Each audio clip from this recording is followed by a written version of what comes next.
what's up guys, welcome back to the channel. I guess if you saw in the previous video, we kind of discussed what happened to the E30, and it's been sitting there ever. This was like probably a week and a half ago that it happened, and it's just been sitting the entire time because I've been, well, one, the garage has been pretty occupied with this stuff, and I've been just kind of too sad to touch it. But today we're going to go ahead and hopefully get it in the garage and start to diagnose what's going on with it. Poor thing's been sitting out in the rain this whole time. The hood's popped. Go at least close the hood. The sunroof fiasco, which is another problem. It's kind of been raining in the car a little bit. But anyways, I know it's not going to start just because the battery's dead. I think it will crank though, because after it overheated, I shut it down. And I did start it back up, and it runs. But whether or not like the head gaskets are blown or the heads are warped or not, that's kind of a mystery. So we'll go ahead and see if we can at least. Yeah, the battery's totally dead. Go ahead, at least roll it down and get it in the garage.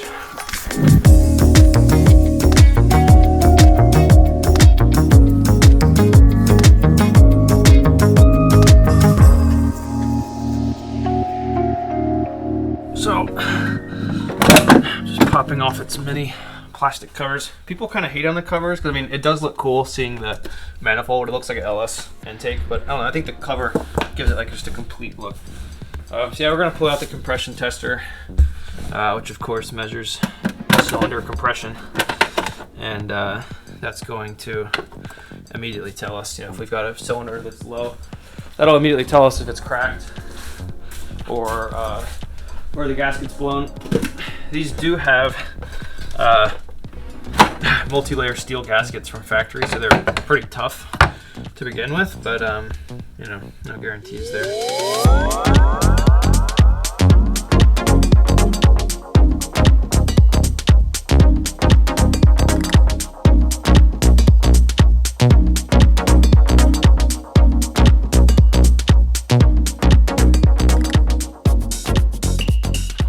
Kind of nervous. I mean, there's a chance it could be totally fine. We've gotten. I'd say this car comes with a small degree of luck with it, but I mean, I don't know if anything's cracked. If the cylinder head's cracked, there's no use in trying to save it. At that point, it's better to just build another one of these or swap something else into it.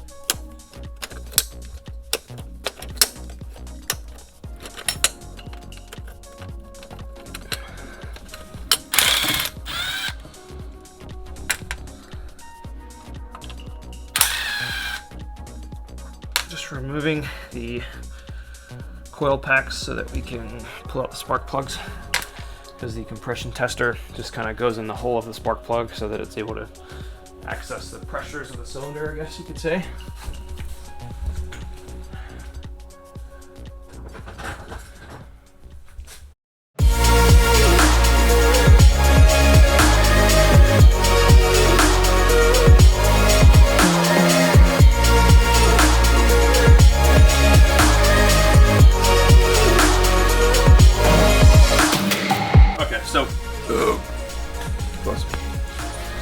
Spark plugs. I believe these are NGKs, yeah. Perfectly healthy. Not too rich, not too lean. No bullshit. So, one is good. Two looks perfect. Unless there was like a bunch of water. I mean, the spark plug isn't really an indication of. It's an indication of the health of the motor, but it's not really an indication of if it overheated. Unless there's like a bunch of coolant on it, which doesn't seem to be the case. These will look perfectly healthy. All right, now for the fun part, we're gonna break out the tester that's either gonna make me cry or make me happy. So one of the two. You guys might see me cry. So what's the magic number? Magic number would be. This is a high compression engine, so I mean it should have 150, I think, at least. Oh my god, look at all the dust in here. The dust is from, of course, our desert excursion in Las Vegas. But all right, fuel pump's unplugged. That was easy. Throttle wide open.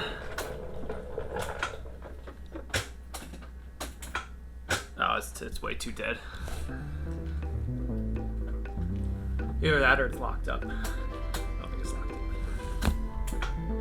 Yeah, it's totally dead. All right, we're gonna let the battery charge for a while. Battery's still dead, so we're gonna use a good old jump start. Always connect the positive first.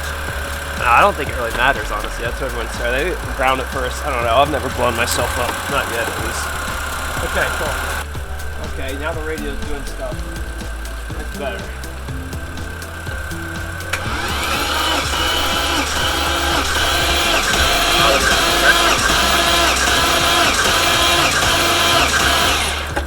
That's like 185. That's some high compression right there. Look at that. All right.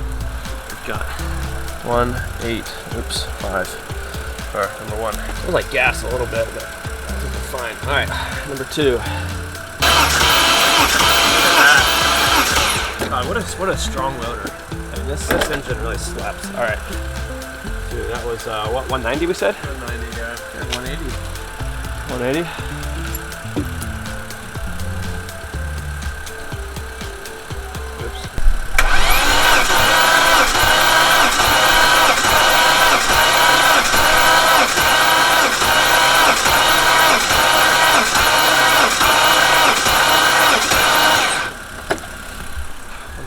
That one was a little slow, wasn't it?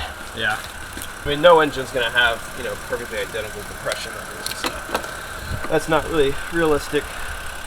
All right, so all of our numbers tested fine. We've got pretty much 180s consistently on both sides, which is great, but we're still not totally in the clear yet. So since the heater core did rupture, which is literally a little radiator in the dash that circulates engine coolant, that's where you get your heat from. So that ruptured. So what I've done is I took this elbow and I basically just teed them together. So we just looped them and deleted that, so we can at least run it without replacing that, because it's just like an input and an output. So we got them looped together. I'm gonna wrap this up and then we'll fill it up with coolant and let it run. And that'll kind of be the ultimate test if it's right. You know, if we get a nice milkshake in the oil or the coolant, as long as the fluids are staying separate, compression's good, then I think we're in the clear. So let's see. We've got the lines looped. Everything's plugged back in, ready to go. I'm curious how much coolant's gonna hold, because I don't know how much we lost. So if it holds like gallons, it's gonna be kind of scary, but maybe that's, you know, maybe I caught it just in time. So we'll fill it up, jump start it, see what happens. That was another maybe gallon and a quarter, and it's still holding it. I'm waiting for it to come out of this hole. There it is. All right, so it's pretty full. Yeah, this I can tell now has fluid in it. There we go. We had a big bubble blocking us. Okay, that's all right. That's good.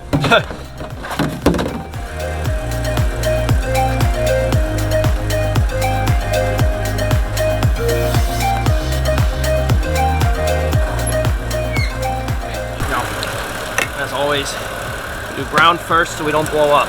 Okay, and then put the black one on. All right, good. Radio is on. Okay.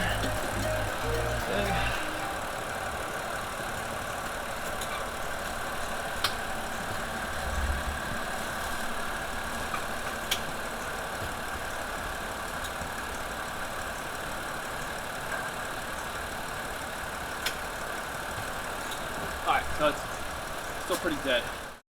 Alright, take 4 on the jump start. It's been running for like 20 minutes now, so hopefully. Ready? Yeah, do you want me to rev it? Probably, yeah. I got one shot at it.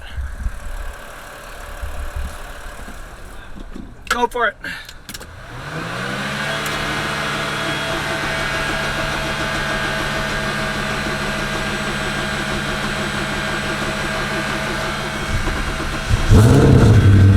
Oh, there she goes. There she goes.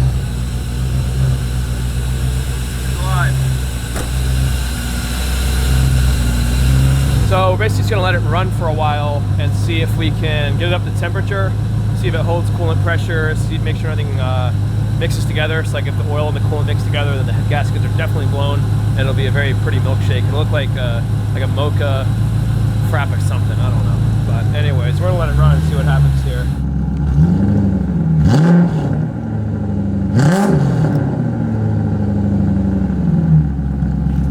It was taking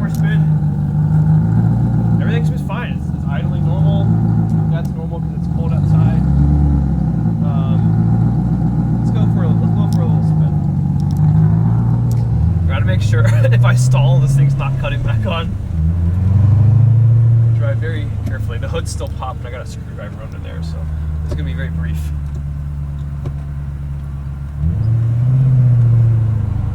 Okay.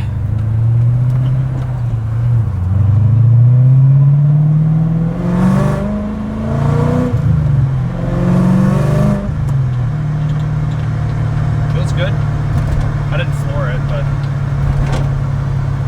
feels fine.